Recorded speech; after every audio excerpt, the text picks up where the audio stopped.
I really appreciate it. Now, I realize this group is quite different from many that I speak to. I speak to people with an interest in the fiction of this. This is a novel, you know, and the best way to describe it would be it's a dramatization of what would happen if the Seattle fault were to go tomorrow, say.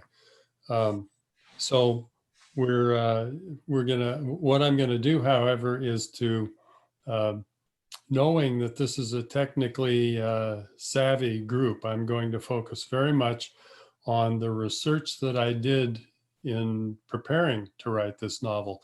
This book took me 3 years to write, and most of that time was spent going and, you know, I did some fun things. I got a tour of the ferry or the fireboat Leshai from its captain. Things like that in order to get, you know, valuable information on what would happen in the waterfront and that sort of thing.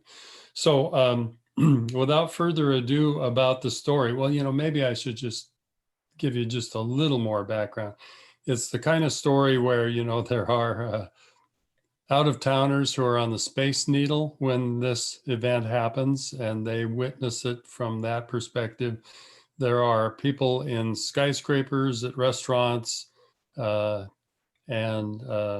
driving on the freeways. You know, it's kind of prophetic. I wrote about people driving on the West Seattle freeway going across the bridge, which of course now is closed. And it cracked right where I said it would crack. And I'll probably spend a little more time on that in the technical part of this presentation. So anyway, moving along here. Now, again, I realize this group, I'm going to guess that most of you know what the Seattle Fault is, but I don't want to present that way. I want to make sure that everybody is brought along with this. So I'll spend a little time. You just saw a picture of it, but I'll go into more detail on that. What is the Seattle Fault? How dangerous is it? What specific threats do we face? And I've got a little asterisk there, especially stadium goers. So, you know, usually when we talk about the Puget Lobe, we don't worry if it's going to crush a crowd of people at a football playoff game. But in this book, that becomes an issue. And in fact, in researching what it would be like in the Seahawks Stadium, I came to realize there are some things that our city planners might want to look into, and I'll get to those a little bit later. And then finally, what can native legends teach us? And, you know, there really is a wealth of lore, some of it pretty informative to scientists, I believe. So here's the beast that we're talking about, and I showed it on the cover of the book there a moment ago, but this dotted line is the approximate location of the Seattle Fault. It is an overthrust fault coming from the south and going north. So that every time that there's an earthquake on that fault, it rises on the lower portion here and the land subsides above. In fact, there are some discussions in the literature about whether Elliott Bay really is nothing more than a subsidence due to the overthrusting of what's to the south of it. And really some data really supporting that. So that's an interesting thing to think about. Other things that are on this map that are notable is if you look in West Seattle, you'll note that the fault line goes right off Alki Point, and it goes right over to Restoration Point on Bainbridge Island, where there's both a point and a valley or a channel that goes up there. And those are surface manifestations of the fault. And again, because this group, you know, is well-versed in the Puget Lobe Glacier that came down across this area, it scraped things, you know, not necessarily smooth, but flat in general. And so the fact that there are 2 points facing across the sound right there has to do with the fact that since the Puget Lobe melted, these areas have been thrust upward out of Puget Sound. And let's see, is there any other thing I wanted to point out here? I think not. Well, the other thing maybe just is this fault has been traced from the Cascade foothills all the way over into Hood Canal. And it's one of many faults in the area. Tacoma, you know how Tacoma also has a point like ours? And if you look right up there in Magnolia, there you can see 2 matching points from Bainbridge and West Point. I'll have a lot more to say about West Point in a while, but the land is breaking repeatedly in this crosswise fashion with the thrust. What it is a compression north to south. And the Seattle fault, unfortunately for Seattle, is a very substantial part of that. Okay, so I think I've said everything I want to say about that slide.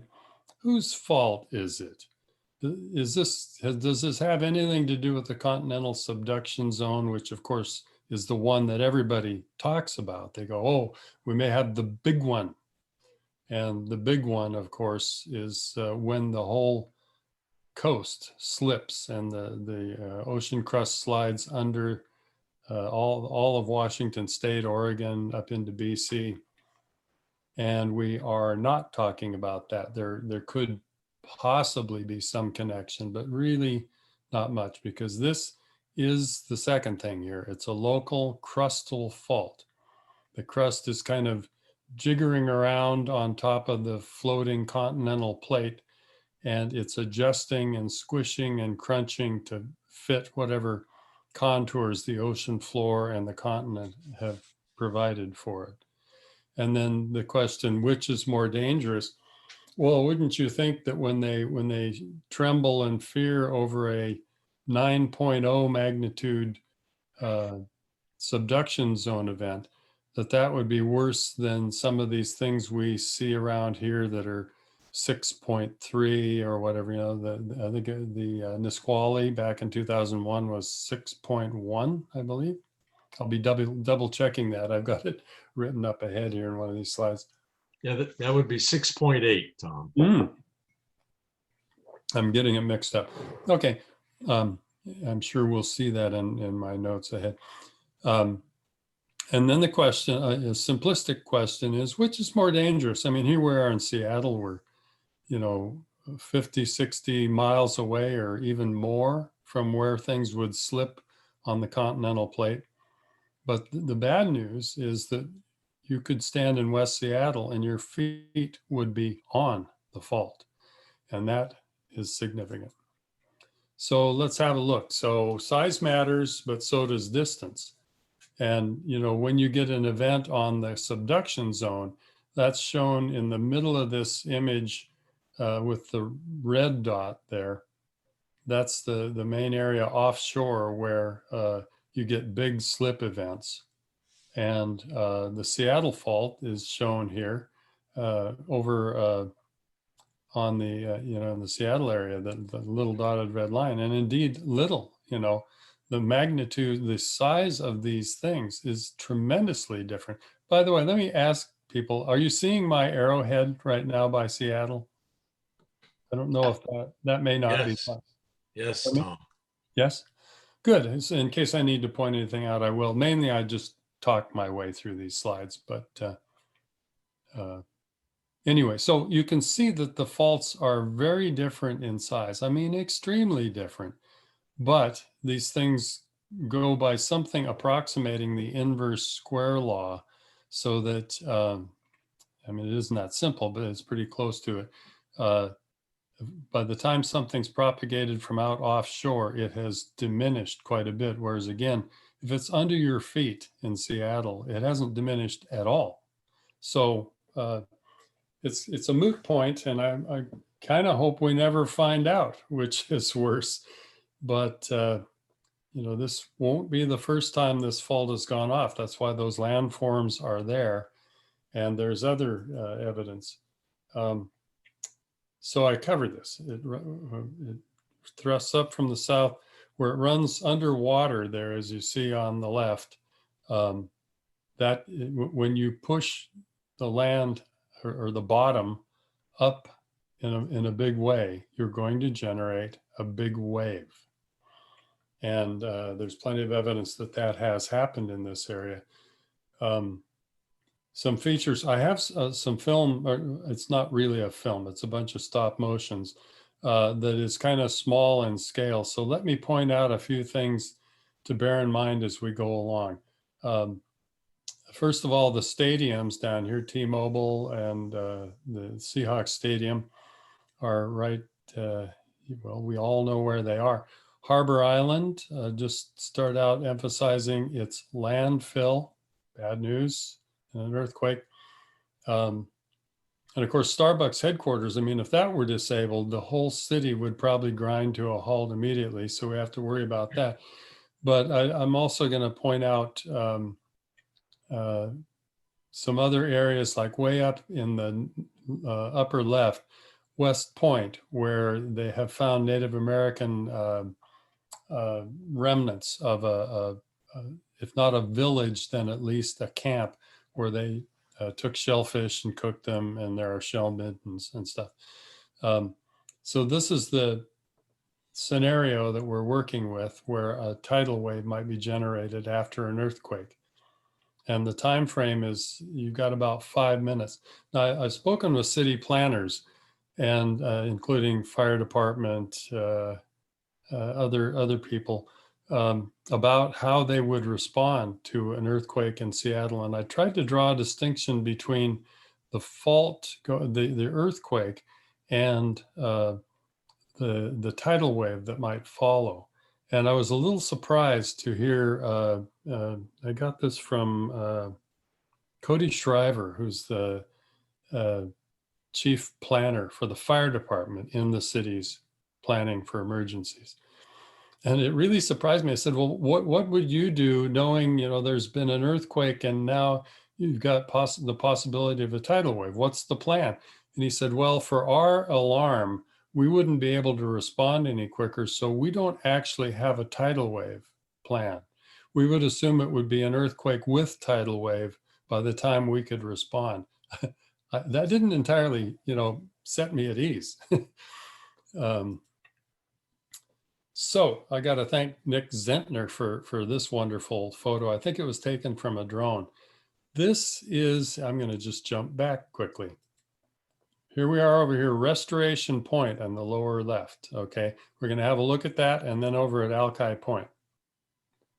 So Restoration Point is interesting at least twice, if not a whole bunch more times. Once, because this entire area which is nice and flat, and they've made lawns and some golf links and whatever on it. The reason it is sitting there about 20 feet above sea level, it used to be the shore. It used to be the tide flat.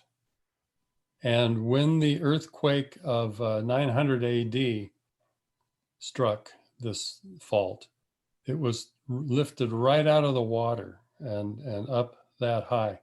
And the other interesting feature, you can see there are striations throughout this. And these are not entirely clear as to what they are, but this is one continuous strata right through here. And it looks very much, to me at least, I don't know that this has ever been scientifically verified. It looks a lot like a wave pattern of a wave coming from the south and going to the north and shattering the ground here. We'll have a little look at it overhead.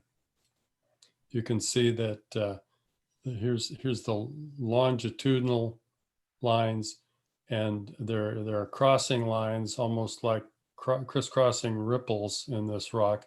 And this is one of the native legends, not of this specific place necessarily, but they have, among other legends, the legend of the day the rocks exploded. And it's a little bit vague, you can't get anybody to pin down what they mean when they say that. But it was the day the rocks exploded. And if you look in this area, right in the center here, you can see that some of these pieces don't necessarily look like they're in their proper line. One could imagine they would have been underwater when this event started. So I really doubt that it was here, but you could imagine that those would be tossed around by a quake of that magnitude. Perhaps we'll never know, but again, native legend, the day the rocks exploded. This is a look from another angle, just at how general all those striations are and how flat this area is, raised up by the AD 900 earthquake. Same thing over in West Seattle. However, there's a tremendous amount of building on top of it, so it's obscured most of it. You can see over on the left a few of those striations again. I used to play on this beach when I was a kid, so I'm very familiar with these long rows of rock. It's good solid rock, sandstone, limey marl or something like that, but it's hard rock that has been broken in these patterns. And again, here, this was lifted up from its below sea level to above sea level in the 8900 event. So I alluded to this earlier. Let's have a look at the next really scary item. This was done back in April 2002, modeling a 7.3 magnitude earthquake on that fault that we were just looking at. And I got to thank Vasily Titov. I never met him, but he left this nice model. And what I'm going to do, it was a motion picture. I've just taken stills from it, and I hope that if I go through them quickly, they'll feed across the internet quickly. But if not, I'll have to go slowly. So, and by the way, in the Great Seattle earthquake, I pushed this up a little bit to a 7.8 quake because I wanted to get it into the realm where buildings might fall, but in my story, I did not knock down the city. I can't stand that kind of a horrific story. Mine's more a story of survivorship than, mayhem. But I did get it up to where, let's just put it this way, one unscrupulous builder who hadn't properly reinforced the building that he was in lived to regret it, and he didn't live long. Okay, so here is Titov's model, and you can see that presumably, the fault has just ruptured and has lifted the seafloor up, say, somewhere between 20 and 50 feet would be a reasonable amount for this kind of an event. And at 0.5 minutes, there's a tsunami shaping up here, and we'll follow it a little bit. So it's coming along, crossing the sound and starting to curve around. And by 1.5 minutes, everybody in the marina at at Magnolia is, hope they are heading for high ground. And it strikes Magnolia and then does what is very common with tidal waves. It will reflect back out. See that? And one thing that you get very often, especially in enclosed areas like Elliott Bay, you get the waves just bouncing back and forth. There's a thing called a seiche or seiche that can sort of rock the water back and forth in an enclosed area. And it's a little uncertain to what extent that would play a part in this kind of an event, but it very well might. And also, by the way, notice up here, you're just getting an impact on West Point, and that again was hit by the 8900 quake, and all trace of human inhabitation ended at that. There's a stratum of a couple of feet deep of tsunami sand, and it wiped out whatever living was being made there and buried the shell middens and other things under the sand. So we're at 3 minutes at this point. And I'll remind you, I said, if you're in the stadiums, 3 minutes, you might have sort of recovered from your initial shock. So what's going to happen next? And I'll get to that in just a little while. But just keep those stadiums. That's an old picture, by the way, of the Kingdom. But keep the stadium area in mind, because it's going to figure very much. And of course, now there's also a freeway tunnel that goes down right there at sea level. So here we go. We're moving along. 3.5 minutes. The reflection and the first signs of something coming ashore in Seattle. The wave has really swept the Seattle waterfront. Fortunately, it wouldn't go too far uphill in Seattle because we have a very nice steep hill. But that mudflat area is not a happy place.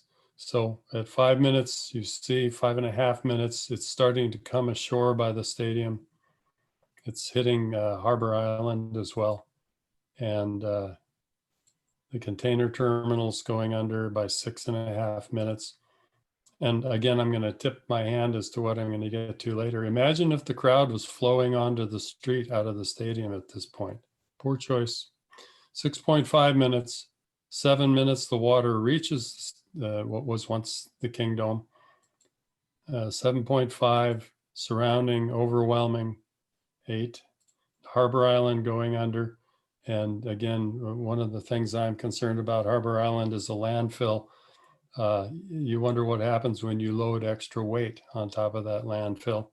And by the way, have a look up in the upper right at the that area. See how there are crisscrossing waves. It's a scary thing, and I think this model might underplay how many crisscrossing waves there would be within Elliott Bay.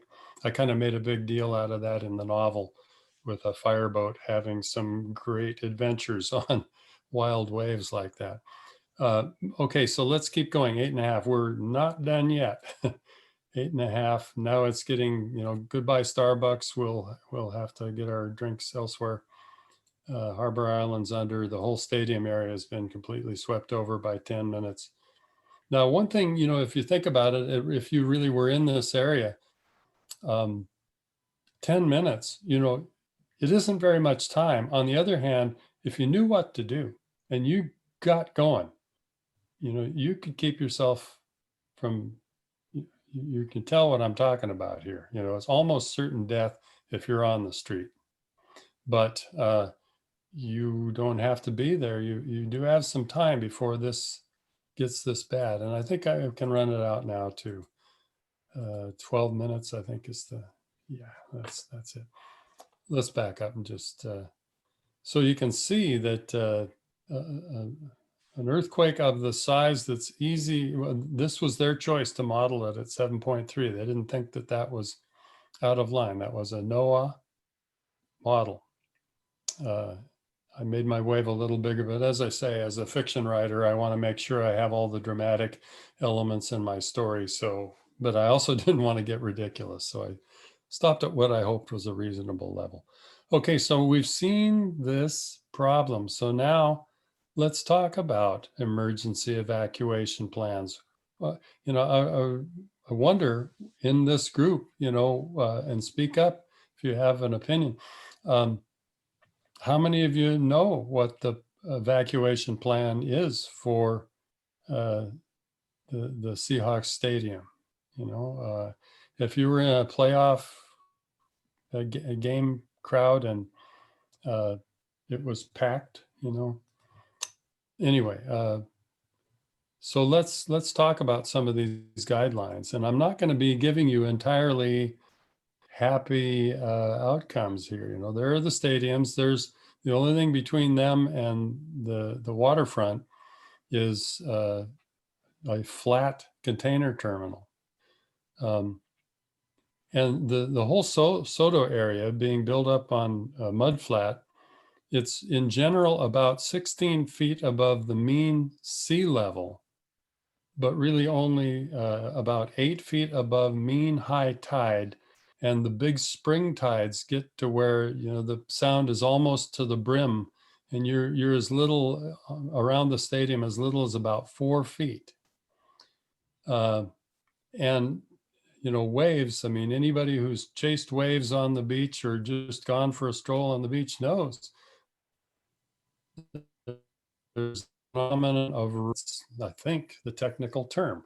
When a wave spills on the shore, then across the sand, it runs up and it goes higher than the wave was. So, you really, even just a 2 or 3 foot wave would jump the shoreline and come into this area. And anybody who's been knocked down in the surf knows it really doesn't even take 3 feet to do that. So, let me just say this. I am being an alarmist. I'm not going to have some kind of happy, hey, wait, here's what we can do. This is a problem, I think. And I uncovered this in researching my novel. I mean, I did really painstaking research and talked to many people and emailed, corresponded by email, University of Washington.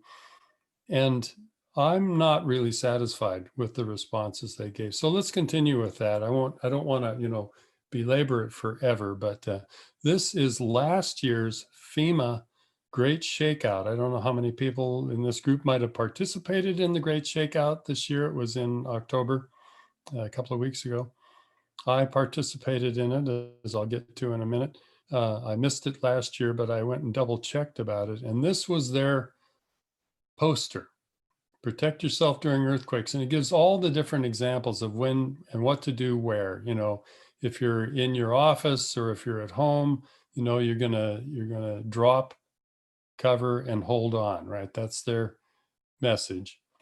And then, in a heartening way, I was glad to see what in panel 7, they've got what to do on the waterfront. Good. And they've got what to do in panel 9 if you happen to be in a stadium. So this is good. I'm going, great. I'm glad that you are doing this. But I looked further, and I got to say one thing. I'm glad that in this year's Great Shakeout, this document was not available. Maybe it's because I started asking around to the authorities why they said what they said, because look at this stadium advice. Okay, see, so here, drop, cover, hold on. Those are the perfect things to do. And the next one is then walk out slowly. Okay, well, 6 minutes from now, a tidal wave might hit. This is bad advice. And I pointed it out to the various authorities that I could find to talk to.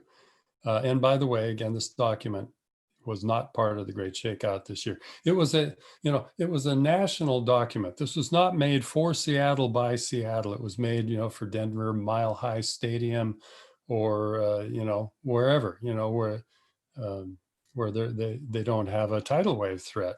They didn't add tidal wave into their stadium advice, but we have to consider that. And then the waterfront advice was pretty good. I don't know about walk quickly to high ground. Boy, I'll tell you, if there's a big shake in Seattle, I'm running like mad for high ground, because as I point out over here on the left, if you're in the Soto district, if you're anywhere down there, it doesn't have to be in the stadiums. You could be enjoying one of those bars or clubs or restaurants down there. You might be anywhere from a quarter mile to a half mile from a hill that you can go up. So you've got 5 or 6 minutes to do something. I hope you're in good shape. So again, I don't think this is bad advice. It's good advice, but it's problematic in Seattle. And this one is kind of a weird one. I just discovered these a few weeks ago. I went looking because I was very frustrated at finding little information. In my novel, people are saved on the waterfront because one police officer, you like to write heroes into stories, right? Because one police officer got in her car and drove up the full length of Alaskan Way and got on her loudspeaker and said, "Everybody hurry to higher ground. Everybody leave what you're doing right now and go to higher ground." And she went and did that. And, in the story, she gets a medal for it and all kinds of things. But these this is an enigma to me. What we're looking at is in 2000, they installed 3 sets of these great big speakers, one at the north end of the waterfront, up at Pier 71 or whatever that is up at that end. and all the way down through the fire station 5 in the middle by Ivers. There was one of these, and another down by the stadiums. And I went looking for them during the Great Shakeout. I went down when the shakeout event happened and stood at Ivers, and I listened to hear what I would hear on the earthquake rehearsal drill. I heard nothing. And the towers are gone. They took them away. I'm not sure what's up with that. And another worry, I guess you could call me the world's biggest worrywart. And again, this showed up in my story, dramatizing what's going to happen. But the Highway 99 tunnels are below sea level, okay? But city planners have taken care of some kind of adequate protection measures, right? Or maybe not. So let's have a look around. This is one of their computer graphics of, just as they were installing this, they put this out as a public service. And as you will recall, over on the left, that is right on the waterfront. That is flat. It's 16 feet above mean tide, mean sea level. And all the greenery that you see planted around this freeway interchange is at that grade. Okay, so it's at ground level, let's say. And then if you look down low in this picture, you'll see two entrances to the northbound highway plunging down below grade level. And then up above at the other end, you see the southbound exit. Okay, so that's a schematic of where I'm going to take you on a little tour. So another look at that southbound entrance. And as you can see, it is, southbound exit. It is rimmed by a wall of some kind. It isn't just a wall going down, it's a wall going up. But don't get your hopes up too far. Here's a look at that. I went walking around and I took my camera and I took a picture of the wall that encloses that freeway entrance. And that's it with all those bars on it. Okay, it's that long gray wall in the middle there with the bars on it. Look to the extreme left of that wall and you'll see a sedan, not even a big car. It's taller than that wall. That wall is right around 3 feet. So you're at 16 feet above mean tide level, +3. And that's it. And I just don't think that's adequate. And if you look over on the far right at that wall, you'll see that it just ends. And what you see is a bunch of freeway signs beyond that. And of course, those signs are way up and over the traffic. So there's a big drop right behind the end of that wall. Well, I went over, I couldn't exactly walk through traffic to look at the end of that wall, but I got some perspective on it. And there's nothing there. It's at ground level. There isn't a 3-foot barrier there. So, so I was researching this novel and I was I'm not pleased with what I was seeing. Here's an example of one of those northbound entrances. You see this SUV going down into the underground portion. You see again that there's a wall 3, maybe 4 feet tall here, but they're actually going to add fill and plantings. So it's about 3 feet tall. But look what it does here at this crosswalk. It comes right down to ground level. Okay, so again, you've got water could get in at ground level into the tunnels. And this is the other one. And there's a picture of my car as I was driving through places I wasn't supposed to be taking these photographs. Fortunately, no construction people or police came along while I was wandering through here. But it's a nice shot showing, again, about 3 feet around this particular exit. Here's a view from inside, a news photo. And that 3-foot wall is up there above. But get the scale here. Look not at this first guy, but look back at the people coming out back there. you can see that the drop then is, what, about 30 feet down. And just imagine, an 8-foot tidal wave sending the top 5 feet over the top of that, how quickly it would fill that space. So I think we have a real concern here. And I simplistically, I think they ought to build some walls that are quite a bit bigger around this. There we go. I guess I already answered my own question. I think we should build some taller walls in that area. I guess somebody could say, well, if the last earthquake swamped the area in 900 AD, it's been 1100 years. Do we really have to worry? And on the one side, you could say, oh, it's a pretty rare event. On the other side, you could say, aren't we overdue? So, and powerless in Seattle. Now, here is I'm going to show you another problem. Okay, this is the Massachusetts Street substation right down there by the stadiums. And I took this picture standing in the street. And again, this is at the 4 to 8 foot level above the highest tides, well, 4 above the highest high tides. And it carries 1/3 of downtown Seattle's electric power. And its barriers against vandals, I think, are good. They look really effective. Its barriers against water are non-existent. So a power outage, if a tidal wave comes in here, is going to be a certainty. And as I say, 1/3 of downtown.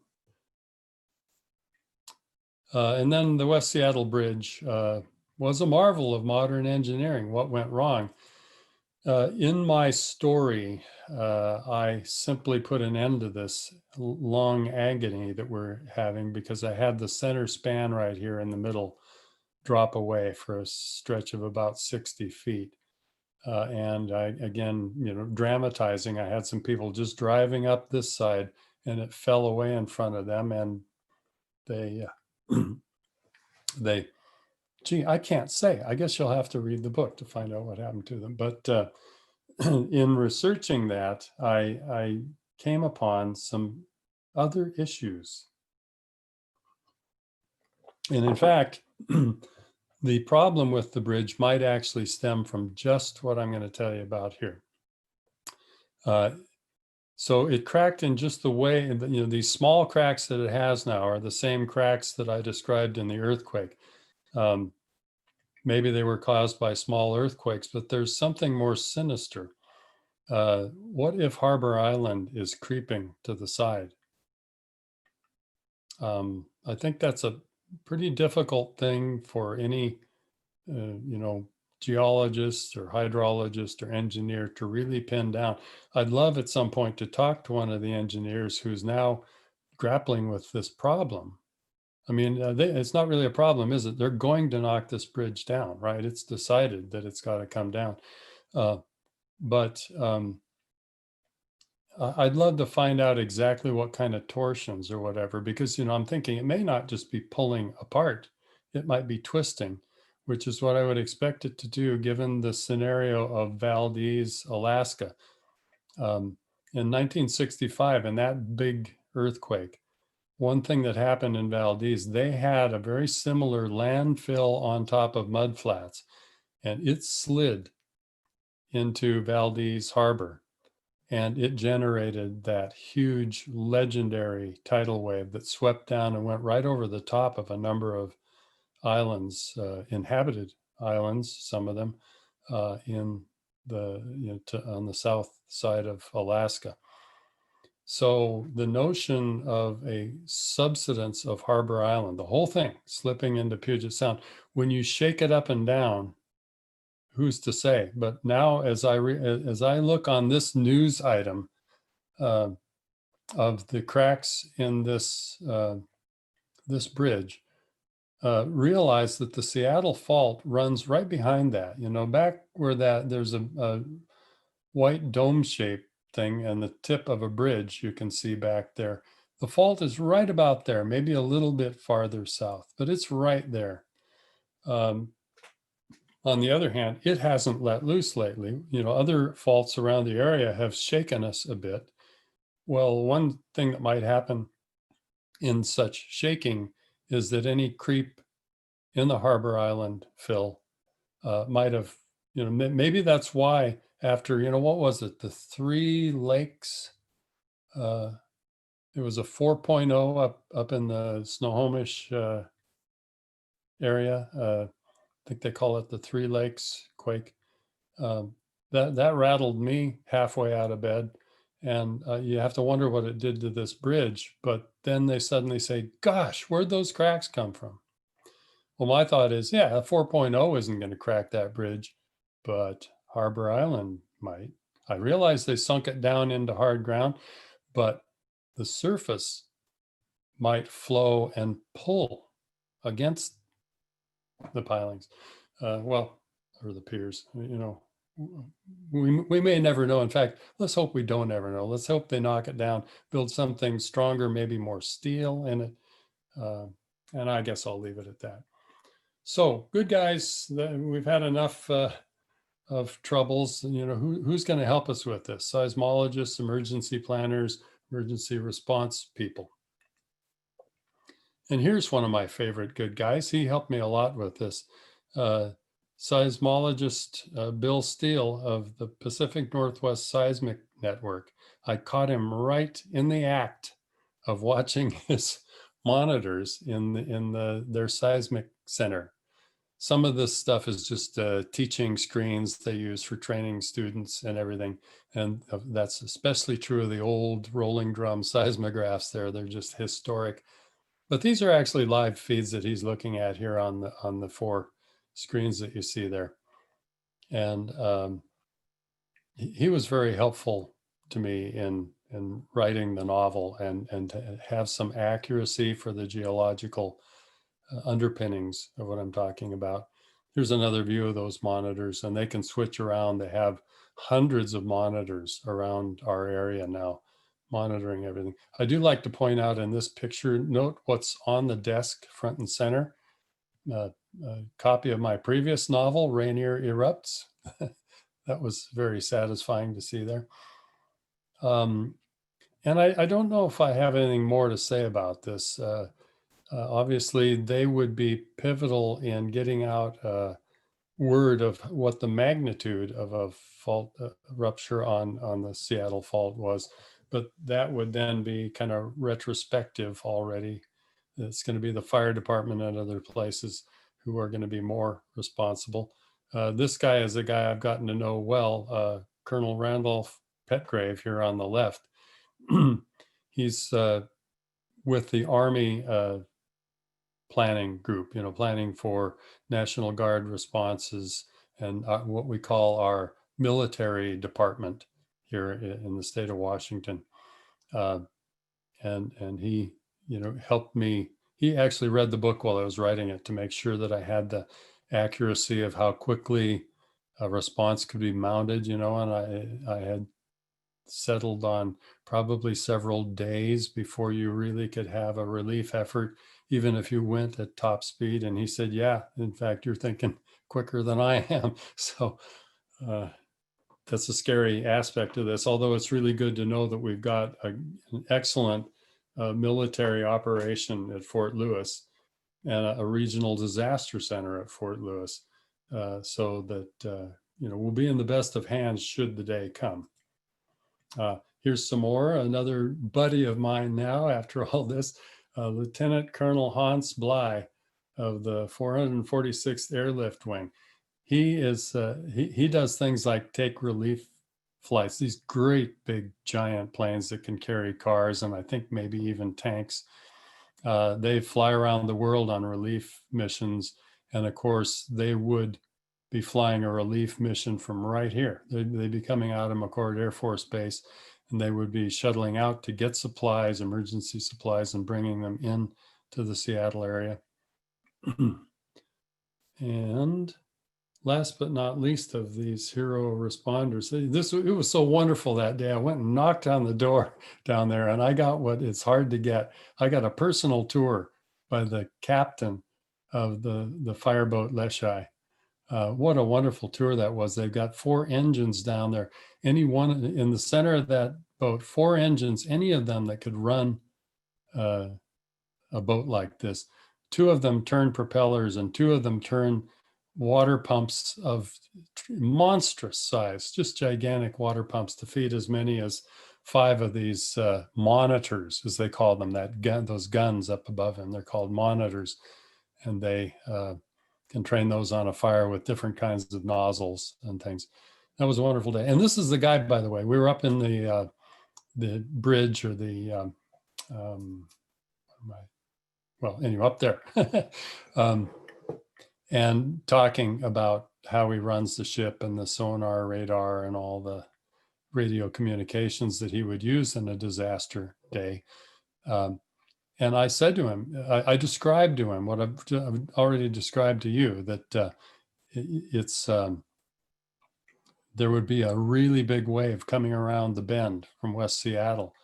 And he said, yeah, I know, we train for that kind of thing, and it's really hard to train for it. And I've often stopped to look out and think, what would we do if that wave came?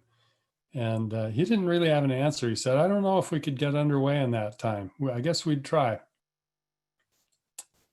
And the bad guy. Okay, now I want to talk a little bit about native legends, because it's always fun, whether it be with glaciation or floods or whatever, to talk about the native take on these things. And with an earthquake happening just in 900 AD, there really are legends in this area of what they call Atyahos. Atyahos, the serpent, the two-headed serpent spirit, who brings both earthquakes and tsunamis. And if you think about it, of course he'd bring both, just like the fire guys said, it's one alarm. Okay, so just in case you missed it, you can go around. This is a Tilikum village over on Blake Island. When you walk off the boat and go up to have your salmon dinner and watch the dancers, you cross under Atyahos. He's being supplicated here to be a nice boy on this day, along with Thunderbird, to keep an eye on things so that no trouble happens. And here's a closer image of Atyahos from, I don't know, it looks like they had another post that rotted out or something, but there's a good look at him. He's always depicted as a two-headed snake. And here's on the upper right, the Tamale or Tamalik of the Quileute people has something that is very commonly depicted, and that is a wave. You can just see that wave in this creature's shape. And it's just a very widespread legend. And this is a Kwakiutl from British Columbia in his Sisiutl dancing mask. So all over, and with good reason, right? Because we've got the subduction zone all the way up and down the coast. And then we've got all these smaller faults that can cause earthquakes and tidal waves. So it's a very common legend. And so, I wanted to stop and ask the rhetorical question, have you seen Atyahos lately? And in the 2001 Nisqually quake, I was at home in my writing office, and I actually kind of did the wrong thing. When that thing slammed my house sideways, instead of ducking, covering, and holding on, I ran out onto my back deck. And in a way, I'm glad I did, because I looked across at the neighbor's yard. He has a big lawn and a couple of big trees. And that lawn was rippling like ripples in water. Just the whole yard in big yard-long ripples going up and down. And the two big trees in his yard were teetering together and apart and together and apart. It was a visual that I will never forget.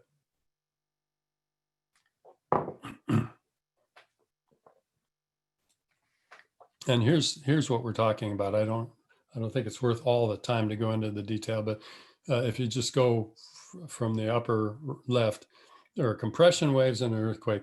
There are sideways shaking and shattering waves called love waves. There are S waves that are like ripples, and then a longer, slower Raleigh wave that goes farther. And that's pretty much what I would have seen all the way in West Seattle, looking at waves that came from the Nisqually quake.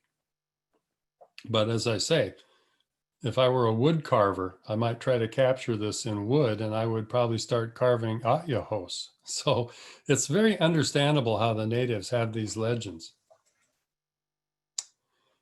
And I guess I'm coming to the end of it all here, and I'd like to thank the people. I've actually already mentioned every one of these. Oh, Sandy Doughton uh, is one who helped to inspire me to begin this project. She wrote the book Full Rip 9.0. Some of you may have read that, where a 9.0 quake on the subduction zone and what that might entail, and the history of how people found the landforms that sort of proved the theory that that sort of thing happens.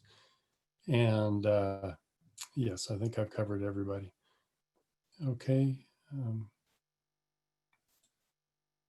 So thanks and stay safe. If you're interested in checking out the book, if you have a cell phone, either now or actually this, I understand this will be put up online. If you come and click on that little code down there in the bottom with your code reader, it'll take you right to the page. But believe me, it's not hard to find on Amazon or anywhere. All the booksellers, Apple Books, all of them sell it. So just Google it and you'll find it. And I do believe I have finished up with what I've got to say. So let me get the screen going back the other way now. Let's see. Oh, stop share. Okay. There we go. All right, and it's time for some applause. Thank you. I And realize a little different, people don't often come in starting from a fictional point of view with most of the presentations, but you can see how writing fiction led me into all this fact finding. well, it's time for our question and answer session here. And judging from the last two times, you and the audience prefer to type your questions in chat. If you'd like to do that, you're welcome to do that. I would be very comfortable with you just holding down your space bar and asking your question of Tom out loud. Either way works fine. I have a question. What would happen with Lake Washington and Lake Sammamish as far as, will they generate waves? Yes. The fault runs under both of those. So, it depends a little bit. The reason I hesitate is because one of the questions that immediately comes up when one discusses a quake on the Seattle fault and what its magnitude would be, which is part of what you're asking. Is it big enough to actually send tidal waves on those lakes? And then part of the answer is, well, how much of the fault ruptures? Is it such a big release that the whole fault shatters along its whole length? In which case, then your answer to your question becomes quite simple. You've ripped the whole fault and it goes under both those lakes. They're both going to have a section go up 20 or 30 feet, and it's going to shove a 20 or 30 feet wave down the lake. So you see what I'm saying? So there's an if in there. If it ruptures in that area, then yes, big waves.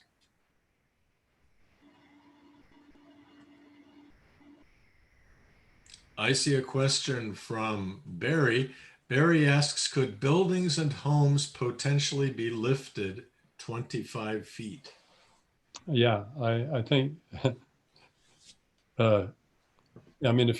just ponder, the mass that's moving here, even a tall skyscraper is just a feather compared to the mass of Earth that is moving. So I don't, it's a good question, really a very good question, how it's going to influence things. But I think the answer really is, absolutely yes. If you're in an area where it goes up 25 feet, in fact, I have this in the book, and I put a little humor in this old guy's living where he just barely has a view, and his house is lifted up 25 feet, and he's cleaning up the damage. He goes, I got a lot better view now. So, but the simple answer is, well, again, I wrote it in the book because, having researched what was possible, absolutely, lifting up a house I didn't dwell on the one thing, I did mention that I didn't have the dark heart to knock down skyscrapers in Seattle to any extent. I had just one skyscraper I put in. It was an unscrupulous builder who was building what was to be the tallest building in Seattle. He wanted to get above everybody else. He was scrimping and cutting in corners on some of the bracing. And you might imagine. I'll just leave it to your imagination and or read the book. But I didn't knock down all the skyscrapers in Seattle. I couldn't, I couldn't knock down the Space Needle. And so that's why I chose 7.8, because that logically stops short of just things you just don't even want to think about. And it actually leaves Seattle in a better state for a dramatization, because then people, they're in an intact stadium that wasn't knocked down. Are they going to run out to their death in a tsunami? And can some hero rise up to stop them? And those are the kind of things you put into fiction. And I don't know, because again, in researching that, I did not find clear evidence that the authorities would take a hand. I didn't, when I really pressed the Seahawks, I started getting answers back from their fan pages saying, we're glad you're taking such an interest in the Seahawks. We'll get back to you on that. And it came back from their fan relations. They don't want to think, they want to go out and say, hey, let's all talk about an earthquake and a tsunami. They don't want to talk about that. So it's hard to get much information. We have a question from Marilyn Poole. Marilyn is asking if you would speak to the clockwise rotation and the slow earthquakes. Slow earthquake. I would need a little more information. I've never heard of the clockwise rotation. So I'm probably not going to have an answer here, but I wonder what rotation is this the rotation of our, what do they call it? Terrain or whatever, the geological subunit on which we're sitting. I'm not sure. So I'm not quite tracking on that question. But I'd be happy with a little more information. Mary Lynn, could you speak to that? Was that what you were discussing? By the way, this is my favorite mug here. I don't know if you can see, but that's Meteor Crater. I got my souvenir mug down at Meteor Crater. Nick Sentner has provided a lot of information for us on the web having to do with the clockwise rotation of the Earth, of all of Washington, certainly up against Canada, and slow earthquakes happening every 14 months. Oh, yes, I'm getting a lot more detail here. A lot of relatively new knowledge, and maybe it's too complicated for you to discuss. Slow slip events. Yes, and I got it right. It took me a while to think of what you're talking about, but yeah, the whole chunk that we're on has that clockwise rotation. And what see, that isn't all there is. There's compression from the north and south while it's sort of being squished in a clockwise direction. And yes, now there was a word missing. Yes, the slow slip quakes. Yeah, because the quakes aren't slow. That's what was throwing me off. The quakes are the normal quake. Yikes, they happen right away. But you don't even feel them. Pardon me? They're slow. You don't even feel them. Well, yeah, no, I think we're going to have to agree to disagree here. They happen. What happens is you might have 1,000 of them in a couple of days, and they all go boom, boom, boom, and you don't feel them. The net effect is a slow slip. So yeah, I do. I know that. In fact, in the book, they have I have my geologists who are studying this. They're at the seismology center, talking about slow slip. Absolutely, I am aware of it, and I wrote it into the book. And they, early on in the story, they're debating. Boy, there's this slow slip. It's getting a little faster. Is this a building up to an event? Is this some kind of a, prelude to a bigger quake? And well, nobody's ever established that, but they're sitting around wondering, and then of course it hits. So yes, your question is a good one, and absolutely that is in the book. So it's material that I covered. It took me 3 years to write the book. I think it was less than 1 year of writing and reading scientific articles and visiting Zentner. I've watched many of his videos. So all that stuff figures in this quite a bit. Elaine is asking, would some land subside? Oh yeah.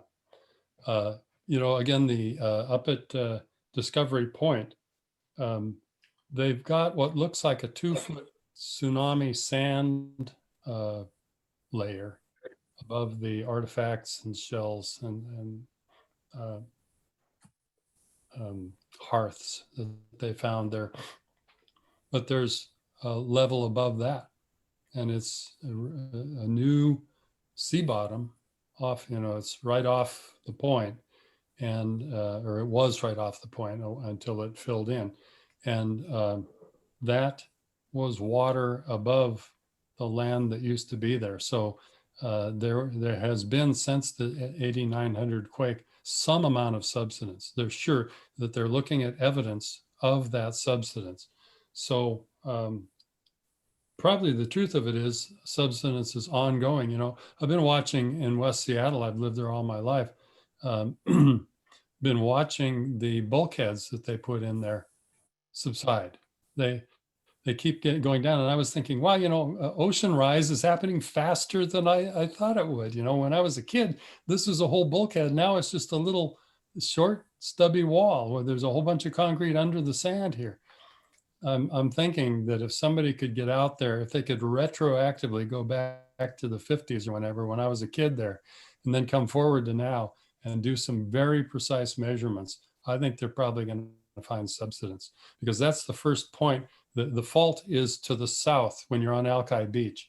The fault is to the south of you, and it's that kind of ridge that goes right out onto Alki Point. That is the fault, the overriding part of it. So there is what looks to me personally like subsidence since I was a kid there at the bulkheads on the sandy beach. And that's, just my anecdote, but the scientists have got numbers on the likely subsidence of several feet at West Point. So, and if West Point went down, it didn't go down on a fault. Seattle went down. Everything north of the fault has gone down a couple of feet since 8900. Yeah, question. Yeah. Tom, I noticed the videos from the Indonesian earthquake and tsunami of, what was that, 5 years ago, 4 or 5 years ago, that a lot of people were videoing upper levels of upper story buildings. And so wouldn't there be survival rate for people who live in some of these high rises on the upper levels, as long as the high rise stands, hasn't fallen, because they would be above the floodwaters? Yeah. You're bringing up a general idea there too. I think I might have forgot to mention as I went along, in the stadiums. The right answer is to don't, if the stadium isn't falling down, I'll tell you this, if I'm at a game and the stadium doesn't fall down, I'm not getting out of there. I won't leave there for at least a half hour, no way. And that's the answer. Get in a structure and be above the tidal wave's highest watermark. And yeah, you're right. Some of the Indonesian, you could just see that they'd be in like a motel along the beach, and they're on the second floor on their balcony filming, and down below them you hear the crunching of glass. The first floor is getting flooded and filled with water, and they're just up one floor, and they were taking pictures of it. So yes, very apt point. And it would be true downtown. There's housing and hotels in the stadium areas. And yeah, the right choice for people there is hesitate some minutes before you think about leaving. You got to be scared. Is this place going to collapse? It just shook like mad. Is it now going to fall? But I would say it's certain death out there on the street if a tidal wave comes. You know, even a tidal wave of maybe 2 feet, that would sweep you into a seething mass of tumbling garbage cans and broken, splintered wood and everything. And that's just death at just a couple of feet tall. I have a really touching scene there where a father runs out with his 2 kids and they want to keep running, and he grabs and says, "Wait, I don't think we should be doing this." And he'd heard about tidal waves, and the guy, the announcer, had finally, well, I don't want to give away too much, but anyway, father saves sons, and what he saw was this tidal wave coming, and it was only a couple of feet tall. Everybody it hit, it just knocked them right down, and they were gone. So giving you a little example of the kind of fiction that's, you know, it's not very far from the truth if this day ever comes. Which it will, you know, really. I mean, this fault is active. It's no less active than it ever was. Other questions for Tom?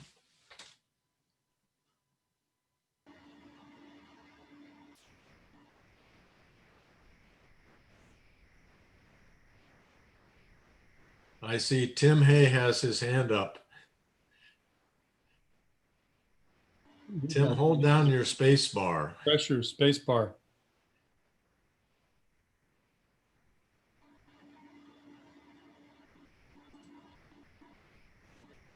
There. There you go, Tim. I unmuted myself. You said you called the location of the failure of the West Seattle Bridge. Can you tell us about that? Yeah, well, they, you know, I saw this on a news segment. I think it was online. They were showing how they were getting up underneath the center span and seeing cracks that, you know, I'm trying to remember their time frame, whether it was just last year there weren't any cracks, or whether we had been following these cracks and they've gone from something that we thought was tolerable to something we think is a public risk that we've got to shut down the bridge. They, you know, I will say, I don't know the exact, I mean, hey, I'd love to get up there with the engineers up on a crane and have a look at this, but no, I haven't seen it that close. But they did have some video footage of the cracks, and you know, they don't look all that terrible. I mean, the structure of the bridge is intact, but there's all these really squirrely crack lines going through it. And then you need an engineer to decide whether that's some kind of superficial thing. And I guess the engineers decided, no, those squirrely cracks are deep. I'm, you know, again, I'm not privy to that detail. It wasn't part of my research originally because, you know, it hadn't happened. So that's, I guess, as far as I can take that answer, because I don't know any more about it. Thanks. Good question, though. Tom has his hand up. I wanted to know about how the Seattle Basin might figure into this, since it runs basically from the fault north under all of Seattle and all the way to Lake Tsunami. Yes, there's, let's put it this way, the Seattle Basin and the Seattle Fault are a unit. So you're asking, you know, how does it figure in?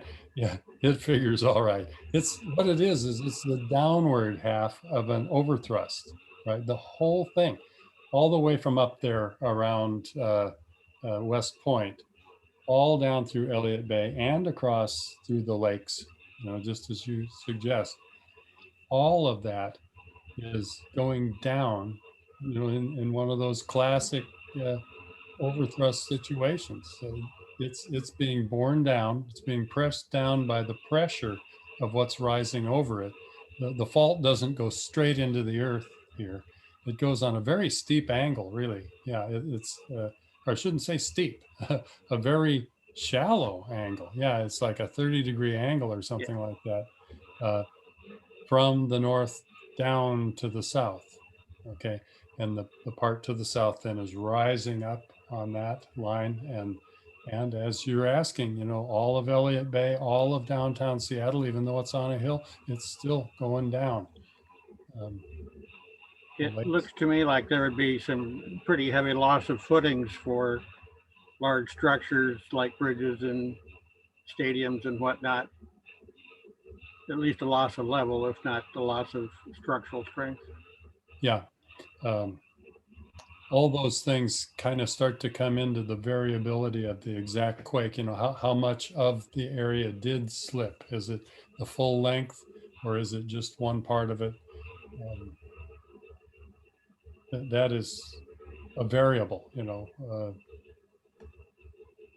and the outcome will depend on that. Thank you. Mhm.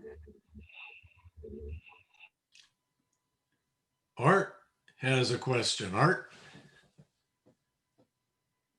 Oh, we can't hear you, Art. Still not hearing you. Can There hear you me go. now? Okay, yes.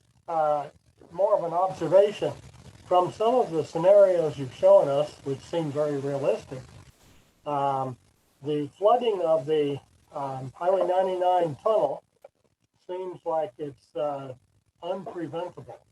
In other words, you could raise those walls that you showed us, which were only 3.5 feet high, but unless you extend them all the way back away from the tunnel entrance, I don't know how far, half a mile or more, water is still going to flood the roadway and move toward the tunnel on the Yeah. roadway. I agree. It strikes me that the only way you can mitigate totally a disaster like that is to simply not build at all in that flood zone. Yeah, you know, I don't know if that was a part of the debate. Remember how many votes there were on whether we would or would not build a tunnel? Yeah. But yeah, and the nays might have had it if a lot of consideration was given to this. You kind of overstated the case, though. It isn't an absolute, you know, in this case, it wouldn't be damned if you do and damned if you don't. It would be you did, and so you're damned. But some retrofit. Let's put it this way. So if there are areas where you can't keep the water from coming in, still, if you could keep it from coming in down that whole length of that long wall that I was showing you, you ought to at least slow it, which then might allow people to survive in the tunnels, you know. So I think it's probably a worthwhile thing to consider. I'm not going to exactly go out and launch a crusade to get this done. But I actually do, you know, now that I've had such a hard look at it, I absolutely think it should be done. There should be a retrofit to raise some walls in that area. And the image I showed you where I was standing at a crosswalk and a car was going down from there, has struck me since that time. I've been back to that area and I thought, you know, they could bring a bunch of dump trucks in here and build up so that as you came from the city streets, you would go up a ramp and then turn and go down to now a newly fixed up tunnel entrance that was well above tidal wave level. So, you know, there might actually be solutions. You're absolutely right in a way. If you're coming from street level, how can you possibly, you can't build a wall across the entrance to the tunnel. So there's a conundrum there, but you see, having been back there, I've thought of that. And if you make mounds, if you raise it up and then go down in, you can get, say, a 10-foot wall or 12-foot wall around it, and that should protect it from most anything that would come along. We have a question from Eric. Eric asks, what are the threats in the North Sound, Everett, Whidbey Island, and Camino Island? Yeah, you know, I'm a little less familiar with those, but I do know that, you know, while I was researching this, they had a slow slip event, like we were talking about just a little while ago, where there were many, many quakes, and it was running up to the north of, let's see, was it Everett? No, it was farther north, I think. Almost all the way up to Strait of Juan de Fuca, which is all part of this. Anyway, is, how can I put this? There are lots of faults. I think, there's a Tacoma fault, and I think if I remember right, there's an Everett fault. I think so. And part of what goes on here is that the landforms, this group is very interested in landforms, right? Ice Age land forming events. Well, here we have something, since the Ice Age, and the harbors around here tend to have something to do with faults. I wouldn't want to make too abject a claim like that, they all do, but certainly Commencement Bay is right on the Tacoma Fault.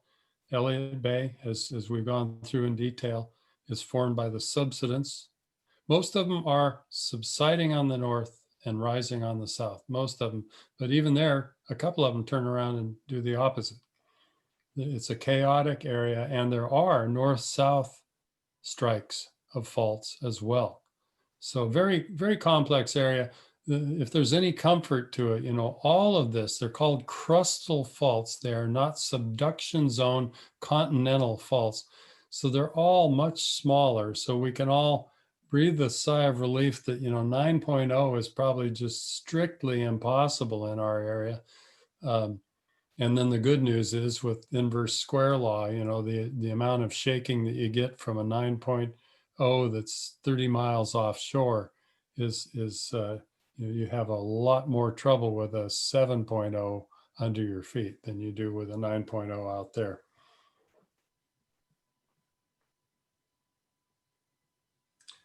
Well, Tom, we certainly appreciate you coming tonight and speaking with us. Very interesting. We're all going to want to go out and find your book, whether from the QR code or from Amazon or at our local bookstore.